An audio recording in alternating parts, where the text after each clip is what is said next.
Ano ang mga senyales na ang lalaki ay mahal na mahal ka, as in true love? Everyone, I'm Joanne, and ito po ang pinaka-first na episode ko sa channel na ito. May mga YouTube channel na po ako, but when it comes to LDR and relationship, this is my very first episode. And thank you for watching this video, and i-discuss po natin ang topic na paano nga natin malalaman kung ang lalaki o ang lalaki nyo ay mahal na mahal kayo. Mga kababayan, meron po akong mga sinubaybayan sa YouTube na mga channel when it comes to love and relationship. And isa na po sa sinubaybayan ko ay si Stefan Speak. Yung channel po niya speaks about LDR and relationship, or usually just the regular love topics. So ngayon, kung gusto niyo ng full video niya, punta po kayo sa channel niya na Stefan Speaks. Pero ngayon po sa channel ko, isumummarize po natin yan in Tagalog at meron po rin po akong i-add sa mga sinasabi niya. Before po natin sabihin yung very first, ay dapat po kayo mismo ay naniniwala sa love.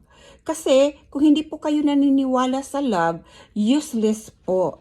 Kasi meron pong mga lalaki na nagpahiwatig ng kanilang pagmamahal sa iyo, pero hindi nyo na-recognize yon. At saka meron kayong mga self-doubt when it comes to loving and to love someone and to accept someone's love. So mahirap po yon. So dapat po to receive love, you also believe in love and you are willing to love someone. Okay, ito na po. Ang first po is, ang lalaki na in love sa inyo ay willing mag-provide sa inyo. Okay? If he is capable financially, kung meron po siyang pera or capable siyang gumastos, willing po siyang magbigay sa inyo. Alam rin po natin na mayroong mga lalaki na in love pero walang ganyan, di ba? So, hindi po yan problema kasi ang lalaki na kulang sa pera pero willing mag-provide. Ang lalaki pong yan ay maghahanap ng other means. Maybe he is willing to provide you his time, di ba? Pwede rin yan. Kahit wala siyang savings, wala siyang pera, yung sweldo niya is kulang, pero willing siyang mag-provide sa inyo ng time. Pwede rin po na willing siyang gumawa ng mga bagay-bagay para sa inyo. At pwede rin po na ang lalaki magtrabaho very hard, to work very hard just to please you. That is also a very good sign.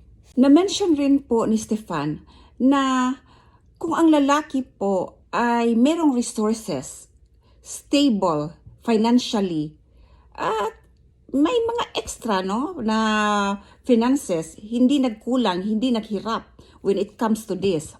Pero yung lalaking yun ay talagang nag-open up sa iyo, like doing the expenses, especially if you go out, at nagdi-demand sa inyo na magbayad ng 50-50. Kahit ang lalaking yan ay very, very stable, yan po ay isang red flag.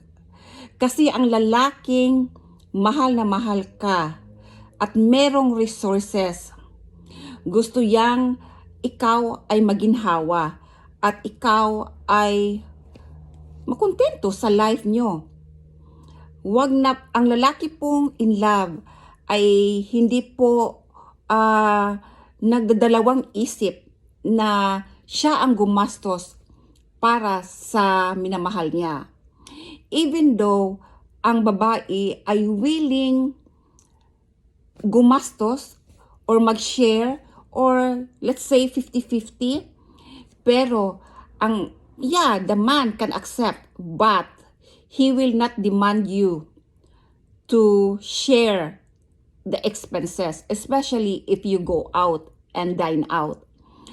Tingnan rin niyo po ang katayuan ng isang lalaki. Kung ang lalaki naman po ay walang-wala, he can open up to you, like, paano natin ito gagastuhin? Ako lang ang pera ko. Yan po, yung tamang komunikasyon, pwede po yon. Pero kung ang lalaki ay merong sobrang-sobra at naniniwala kayo na talagang hindi naghirap, pero kumakain lang kayo sa Jollibee, kumakain kayo sa McDo, kumakain kayo sa SM, at sasabihin na 50-50 kayo sa pagbayad. Actually, dito po sa Canada, I'm in Canada, very common po yan sa mga puti. 50-50, ganyan. Pero there are other men, especially matured Canadians. They don't mind paying all the bills, especially if they go out. Kung ang lalaki ay merong ganito at in love sa babae, he won't demand 50-50. Second po, ay ang lalaki po ay gagawa or willing magsakripisyo para sa inyo. At ang lalaki rin pong yan ay open ang kanyang pag-iisip sa mga bagay-bagay na gusto niyo. Ay willing po talagang mag-sacrifice sa time niya, sa finances niya, para lang ipadama sa inyo na mahal kanya. Exemption po yung, like for example, may business meeting, may trabaho, syempre naman po, wag naman po natin isakripisyo yan. Kasi kailangan po talaga natin ring magtrabaho, magsumikap, para naman makaprovide sa minamahal natin. Pero, hindi po ibig sabihin na go lang siya ng go. Wag naman po ng ganyan. Maybe if you ask him for a certain date at hindi niya ma-provide on that certain time, he can tell you like, how about we will do in this date? Yung bang meron siyang second opinion to make up for you. Yan po, time. At yung openness po sa kanyang pag-iisip sa mga bagay-bagay na gusto niyo. Like for example po, kayo, gusto niyo pong sumayaw, gusto niyo mag-ballroom, di ba? Pero yung man nyo, yung boyfriend nyo, yung jowa nyo, yung asawa nyo, hindi po mahilig sa sayaw. Pero ang lalaking mahal na mahal kayo, willing po yang magsakripisyo just to please you. Even though he cannot dance well, but like for example, he will go out with you and try his best to do a little bit of dance movement just to please you. Or maybe he can go with you and watch with you while you are dancing. Yan po, not necessarily po na gagawin niya lahat-lahat, but he is there for you to support you sa mga bagay-bagay na gusto niyo. Yan po, isa po yan sa mga factors na malalaman niyo na ang lalaki ay talagang mahal na mahal kayo. Next po, ang lalaki po na nagmamahal sa inyo ay never pong intentional na makapasakit sa inyo. Normal lang po naman sa atin, di ba, na nag-argue, merong mga arguments, tapos during those time na nag-argue, merong mga nabitawang salita. Basta po, yung mga nabitawan niyang salita is hindi kayo minamaliit, di ba? Ibang usapan na po yan. Or yung mga physical harm, ibang usapan na po yan. Ay hindi ka minamaliit or he never poke at you like you are this, you are that, which is very painful. Yan po, as long as hindi po yung binabalikan yung past nyo, tapos may mga sinasabi na ikaw ganito, ikaw ganyan. Yan po, red flag rin po yan. So, kasi ang lalaking nagmamahal po, ayaw po nila na masaktan po yung minamahal nila. Kung may next po, ang lalaki po na in love sa inyo ay mag-a-apologize sa inyo at magsusorry sa inyo kung meron siyang nagawa or may nasabing mali or nakapasakit sa inyo.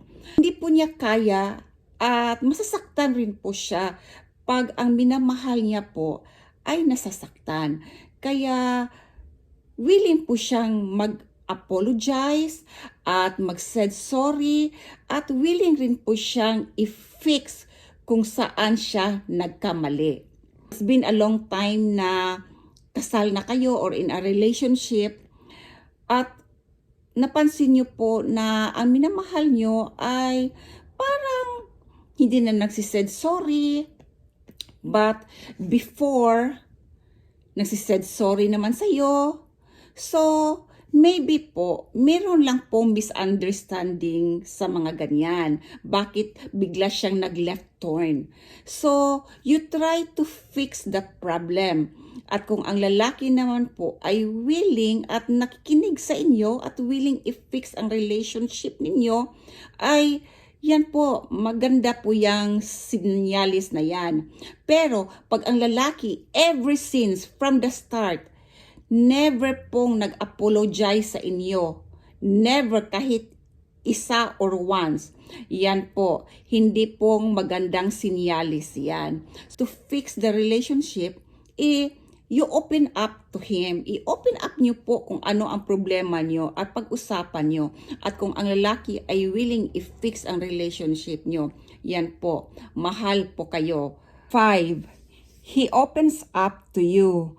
Yes po, yung lalaking nagmamahal sa inyo ay open po sa inyo yung anong nararamdaman niya, ano yung mga goals niya, ano ang mga dreams niya, ano yung mga hinanakit niya sa puso niya. Yan po, ino-open up niya po yan sa inyo. Tapos gusto niya po na ikaw mismo ay part ng life niya, ng world niya. Like for example, ipinakilala ka sa family niya, sa mga kaibigan niya.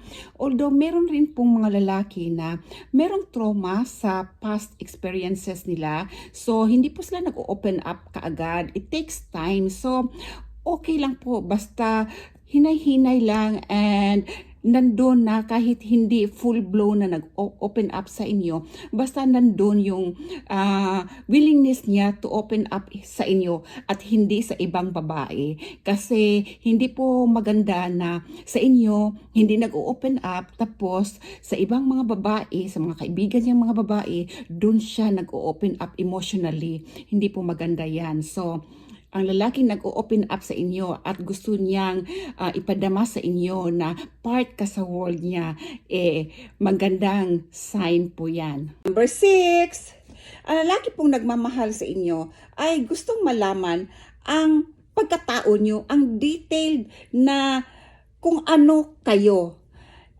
Alam naman po natin na karamihan sa mga lalaki ay hindi detailed thinker. Karamihan po talaga, parang yung mga lalaki parang walang pakialam, di ba? Kung anong paborito mo, kung anong gusto mo, kung anong mga sinusuot nyo. Walang paki po yung mga lalaki. Karamihan po talaga. Pero ang lalaki po talagang nagmamahal ay kahit hindi niya pinapakita, kahit deep inside in himself, talagang alam niya kung ano ang pagkatao ng minamahal niya. Like for example, ano ang gusto mo, anong gustong pagkain mo, ano ang weakness mo, ano ang makapaligaya sa iyo, anong paborito mong movies, teleserye, mga ganyan, kahit mga detailed things, inaalam niya po yan. Kasi ang lalaki pong hindi nagmamahal sa iyo, Baka gusto lang niya makipagtalik sa'yo or makipag-kiss sa'yo at tapos after that, bye-bye, wala na, lilipad na, no? At hindi tinatanong kung ano yung mga weakness at gusto mo. Ang lalaki po kasi na nagmamahal, gusto niyang malaman lahat-lahat ng pagkatao mo at he wants to go deep inside your emotion and your thinking. Gusto niyang malaman kung ano ang makakapaligaya sa'yo. Number 7. So, ang lalaki po ay i-defend ka at very protective sa'yo. Yes po. Protective but not possessive. Kasi yung possessive, iba na rin po yan. Kasi ang possessive is very toxic. Unhealthy relationship po yan pag very possessive yung partner nyo. So yung possessive po ay kinokontrol kayo kung anong gusto niya.